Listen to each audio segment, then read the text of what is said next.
conference. Our panel guests here are Mr. Leon, Reverend Mayberry, and Geraldine Ramirez.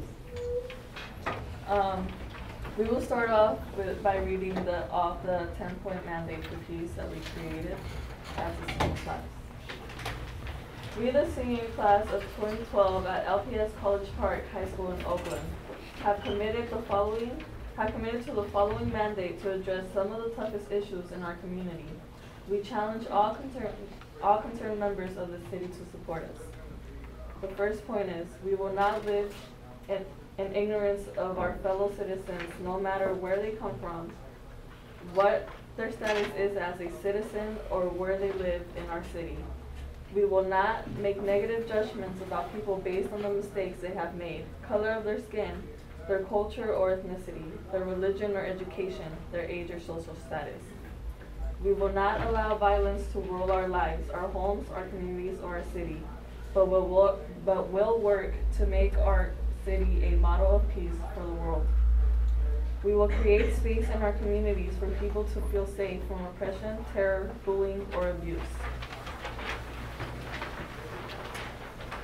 We will tell everyone connected to a student in our city to do everything they can to put the needs of our students ahead of politics, greed, or money.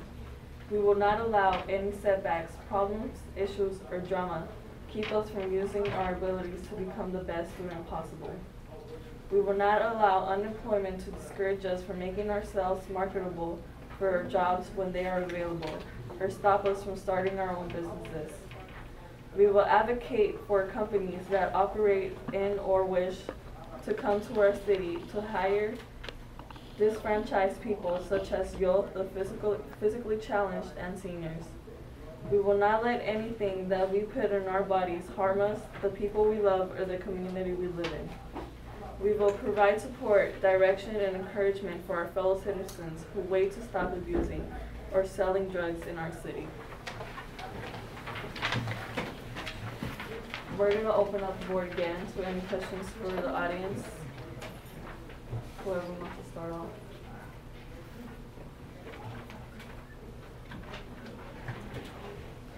Questions about these 10? It could be about that or the topics that we have, which is education, safety, drugs, prejudice, and unemployment in Oakland. So do we just put the question out there? Yes.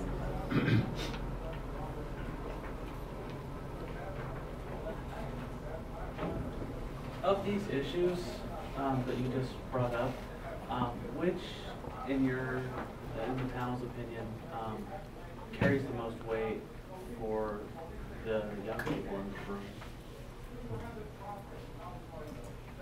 And why?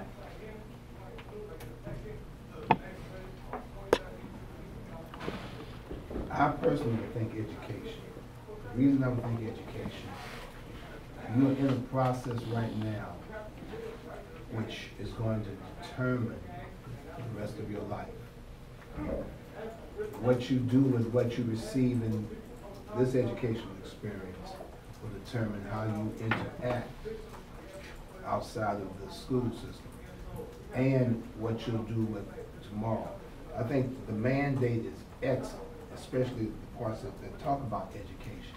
But what makes a mandate effective is, first of all, your desire, your determination, and your discipline to make the mandate a part of your life.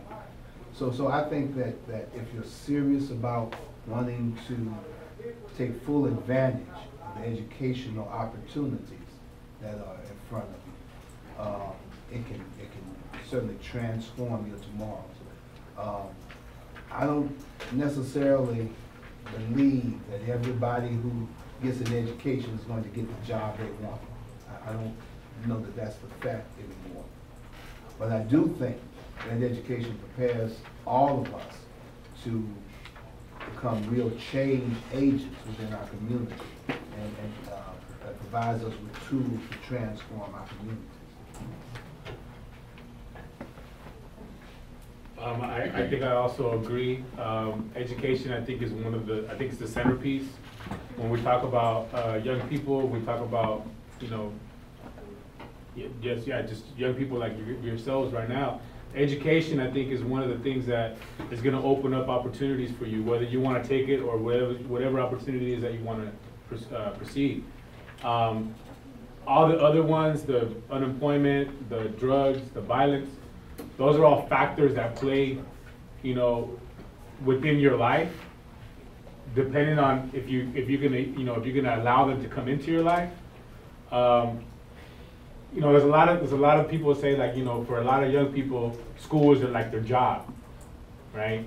I don't really want to call it like it's your job, but it's an opportunity to be able to be exposed to things that you may have not been exposed to, or you may never will be exposed to because of just your lifestyle, right? So I think, you know, I also agree with, like, education is an opportunity to be able to become what you want to become and have the skills to be able to maneuver and survive in a place where it's kind of ruthless out there, you know? And we talk about code switching, you know, because code switching is very important. Not everybody in the world that, you know, own businesses or own jobs or have jobs for people, they don't speak in the way that, you know, a lot of people speak in the community. We need to learn the language, right? And some of us have learned the language, right? To be able to code switch when you need to. So I think education is one of the things that I think opens up opportunities and avenues for a lot of people that, you know, may not have those opportunities, you know, at birth. I agree with them. This is where everything starts. You know, we learn, receive, and give at the same time. So yeah, in our education. So my question is going to be for you. I find this really, really profound that the seniors created this. And you guys are making this mandate that this is what you're going to do. But my question is, how do you plan to do it? Because it says, like, the part that sticks out to me is, like, we will not allow violence to rule our lives. But as you stated earlier, how the panel has stated, there are times in your life where you know the people that are committing the violence, and we don't say anything. So how do you plan, as a member of the senior class, to bring these things into effect into your life? We're gonna start with our senior class. Basically, we're gonna try to, like, set that example. And I mean, we are really good friends from the other classes. We really know the freshmen, sophomores, and juniors. And some are closer to them than others, but we want to start with us. As the class is going to graduate, I think we have to set the example so they can follow us in the next year. Maybe they can do something better. Can I follow up on that? So for me, the question would be, are you willing to expose people who are doing some kinds of things that you know they should not be doing? It's a hard question. Because, okay, some people, you know, like not talking about school based, some people outside of the school, like, they see somebody, like, hitting their wife. They're scared to say something based on the fact that, what if they do something to me, you know? But there's ways that you can get the point across to police, but people don't have to know it's you. It's really hard to actually have an idea on how to start that, because many people are not going to want to. But like I said, we have to start somewhere, and if they have to start with us, well, we have to do what's best. Well, that being said, it does say that we will not allow violence to rule our lives, so we do have to start with ourselves, therefore moving on to our homes. So by that meaning, we won't let violence be input on us. We will not support violence. We will not let it keep going. And then from there, we can move on to good aspects and to bigger ideas. And we have to show people that sometimes you have to let things go, not stick to them. Because, like, when you stick to a problem, it makes it bigger. Sometimes you have to just brush it off and keep moving forward, because that's not going to bring you nothing good.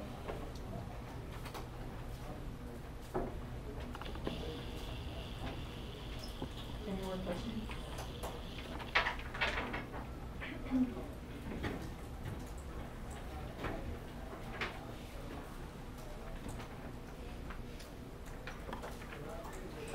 She got a question.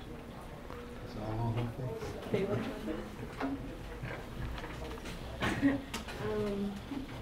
How will you help for number 4, how will you help create space in our community for people to feel safe, from, bullying and all of that, directed to, something. Oh, well, there's counseling, there's, youth uprising that's next door. We're actually connected to them. We, Mr. Leon, have a good friendship with them. They came and, spoke last time in our family meeting. She said she can help you get like a job. There's many helps and offers they give to us, the students here. There's a clinic there too. There's like all types of support channels. You just have to go and ask for them. Like, they're not gonna come to you. You have to go to them. Okay, so to make the question more like, how would you? Okay, so say if someone is dealing with bullying, but they don't know how to come to a person, like I'm dealing with bullying because they feel like either they're being a snitch or either they feel like, they can't come to no one with a direct question because they feel like they're going to be judged. So how do you make someone feel safe, with just telling you or making them feel like they can trust in you with the situation? I think first thing we have to try to do is help the person feel comfortable with who they are. The more comfortable I am about myself, the less receptive I'm going to be to letting somebody put me down or mistreat me. And so we have to make sure that persons who are being bullied see people as safety nets for them so they can come and talk about what they're going through. Number 2, you got to help the person who's being bullied feel that there's going to be a something's going to come out of them sharing the fact they're being bullied. Why come to somebody if you don't think they're going to be able to help you address the issue? So I think we've got to make sure that people are comfortable coming to whomever. I think we have to establish the fact that it's okay to come to whoever. That it's not snitching. Anybody who determines that it's okay to put you down is really really doesn't care much about you. So we've got to help people who are being bullied understand, rather than you continuing to go through that kind of process, you've got to find somebody you're comfortable enough with to share your hurt with. Does that make sense? Yes. To add to that, well, Taylor, we know each other really well. I mean, it's a small school, everybody knows each other really well. So I don't think that if you're getting bullied, I don't think you go to any person, You have to go to a person like an adult, or even your friends, because some people here are very, very close, especially your senior class. So I think there's more trust between students. But openly, if you guys are getting bullied or anything like that, you have to say something. Because we don't want a tragic or something bad to end up, as a result.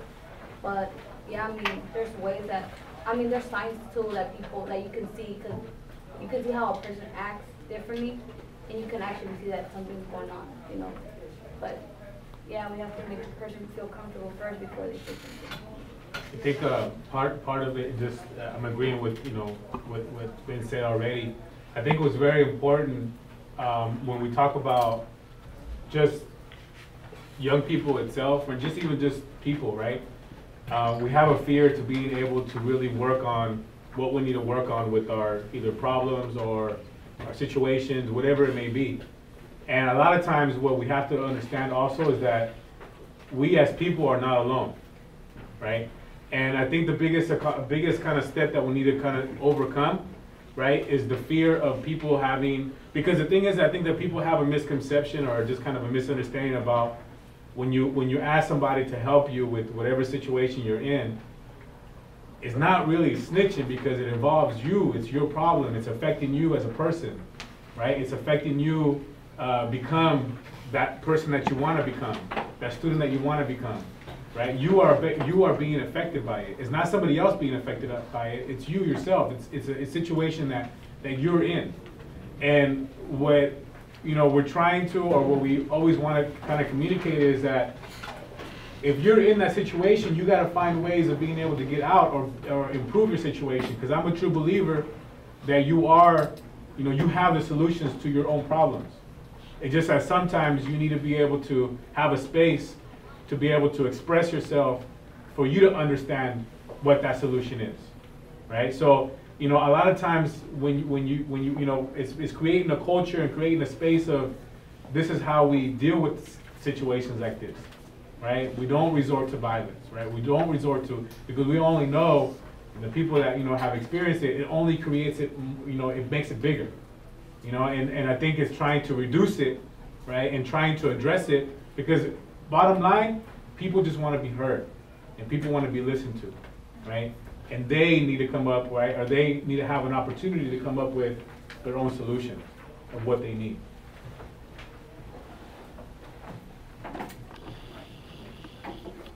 Question? Is there a question? And point 5, you talked about like, okay, what says you will try to run in our state to do everything because they leave the schools ahead of politics to the money. But in all reality, like some who are like really good in school, they don't make it like to a point they want, so they drop out. And how does like that like supposed to help us like do good? Like 'cause most people will get depressed and they'll start drinking and doing drugs, and like in 10, you're talking about that you want us to bring it to the school, talking about how we should tell the teachers and all that if we have we're abusing them, but we feel that we can't trust you guys because you guys do too much about it.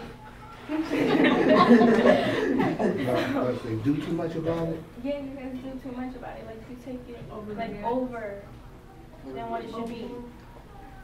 So how is that supposed to have us like open? Okay, let me tell you something. If let's say you're using drugs, right? If we're doing too much, why would you tell us in the first place? You get it? Like if you want to stop, that's the moment you decide, you know what, I have to tell somebody. It doesn't have to be us, it could be your dad, your mom, but you have to find a way to stop. But if we're saying we're doing too much, that means that you don't want to stop. So why would you tell us? You get it? It's like you have to set barriers to yourself and be like, you know what, if I want to stop, I gotta go do this, this, and that. But it doesn't have to. It doesn't mean like by us putting these points out there. It doesn't mean they have to tell us directly, but tell your mom, people that you trust, not us. It doesn't have to be us. But we're just saying that we are here for you guys. I mean, this is a school. It's like our family. For me, this is my family. And I trust my teachers, my class. But it starts with you, not with us. You get it? We're trying to give you that help, and now we're not going to give you like that push completely so you can do it. Well, I don't do it because it's not in my religion, but I know people who do it. Yeah, I mean, I think one of the things that we have to be able to keep in mind, right, is about using, right, and using drugs, right, and wanting to have that help, right, and seeking out that help. That's one thing. Right? Bringing it to places where you can't have that, right? And that doesn't matter to you because you're going to bring it anyways. That's a whole separate situation, right? So you have to be able to think about, like, what the intention of that individual is. Is that intention of the individual to bring drugs on campus and to sell it? Is that individual intention is to spread it out to other people? Or is it the intention to, you know, get high or be on drugs? You know, so you have to be able to take all those different scenarios differently because we can't treat it all the same, right? And I think that there's a misconception about, you know, what that is, because obviously what you're saying is that we do too much, right? In situations like this where people want the help and need the help and are asking for the help, we provide the help that they need in order for them to make that transition themselves. But if they're not asking for that help and they're not asking for that support and they're bringing drugs to campus with a different intention, then that's a different intention and it needs to be dealt with differently. So you're right, there is moments where it may be too much, but there's a separation, right? If a student is calling out for help and is calling out for support, right? We're not gonna give them consequences for that, right? We need to support that young person to make those changes in their lives, to make themselves better, right? And to be at a better place. But for other people that are not in that space, that they don't wanna change, but to bring it into campus, that's a whole other different situation. Does that kind of answer your question? Piggyback on what the person said, because I think they're right on. But if I was gonna put on my other hat, I heard something that you said. Part of what all of us have to do, young people, adults, we have to find somebody we can trust. And if we don't have anybody we can trust, then we're not gonna go to anybody. So it may be a little bit more than just somebody doing too much. You gotta find somebody you can really trust, who you can go to and talk to. Does that make sense? And you also can't undermine it. You can't do too little about it, so that what was the point of telling someone nothing's being done about it. So I don't think it is what you said, doing too much. It's that it's important that you have to pay attention to it. You can't just like pass by.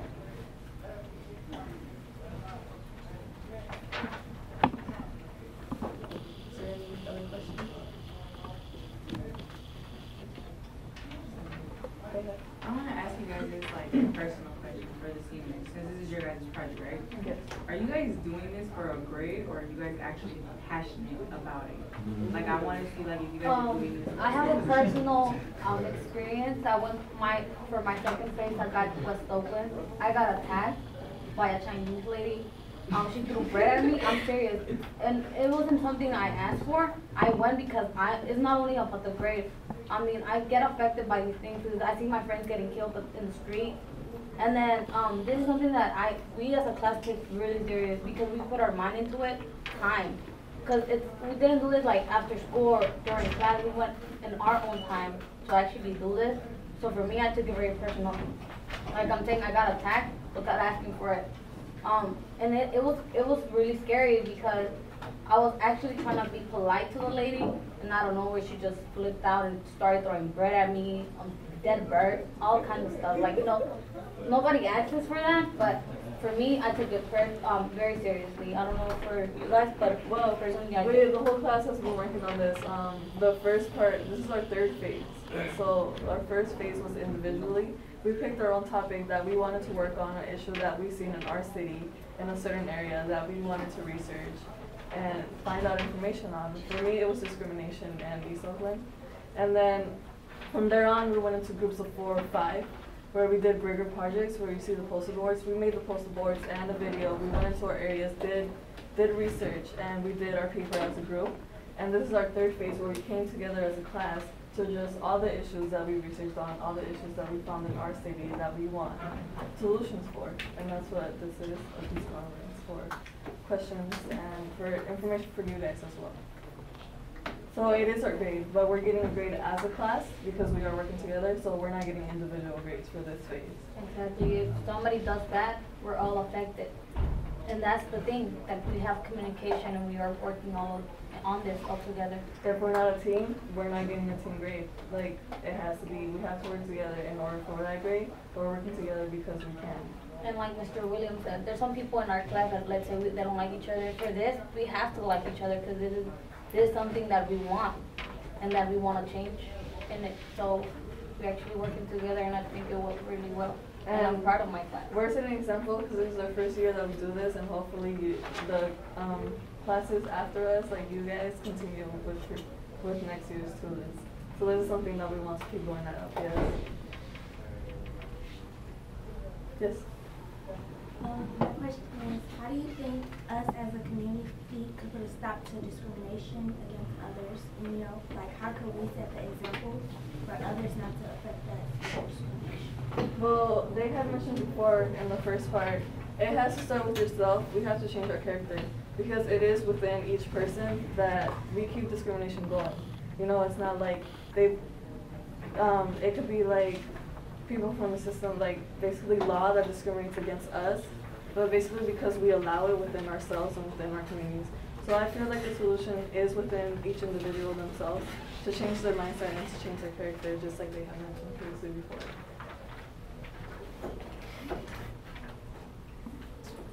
I think just to kind of go off on it, right? It's just, I think in what we were talking about in the prior class, and pretty much kind of the panelists, is that I think the way that we deal with difference, and meaning by, like, you know, either you're different culture, or you're, you know, different gender, or you come from a different place, we don't treat people, or we discriminate people on their difference to what it is for the person that's seeing it, right? So, and I think that that's what causes a lot of the things, that we don't accept people being different, you know? And I think that that's one of the biggest problems, and I think it's important with, like what Anna was saying, is that, you know, the more that, you know, it does start with us. If we're gonna allow the differences of other people to affect us and to make judgment on that person, then you are closing, you know, a potential ally or potential friend or potential person that you can build off of, right? If we always focus on just the differences, that's the reason why we have violence in the street, because, oh, that person's from over there, or oh, that person's over here, or that person's from this race. That's how they do things. If we continuously focus on that, then of course, nothing's gonna change.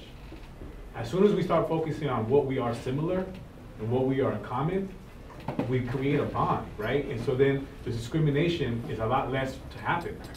Once you have been able to identify what you guys have similar, or what people have similarities with, you know, I'll be less likely to, you know, if I was a violent person, to pull out a gun out on somebody, you know, that looks like me, if I know that that person has maybe similar struggles than I do.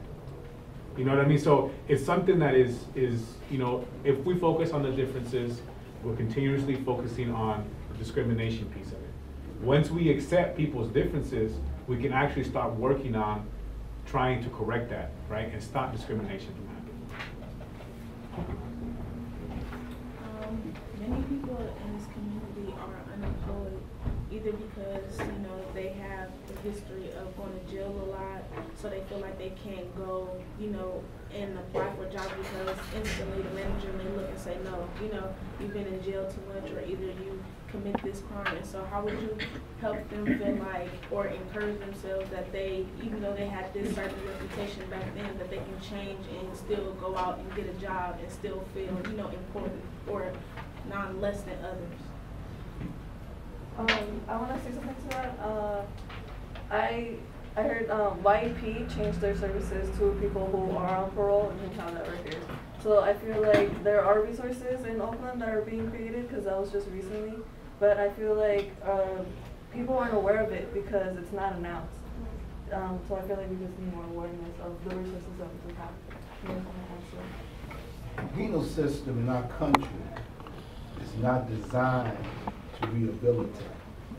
The penal system in our country is designed to incarcerate. So is it any wonder that people who are locked up and contained come out of prison with no skills, have had no training? One of the things that I advocate for transformation in the penal system is that the penal system work with companies so that everybody who comes out of prison is immediately given a job. There's a movie entitled The Shawshank Redemption. And in The Shawshank Redemption, they had people who were coming out of prison working in a grocery store. Well, you say that's a menial job, but it was an opportunity for somebody who'd been incarcerated to come out and have employment.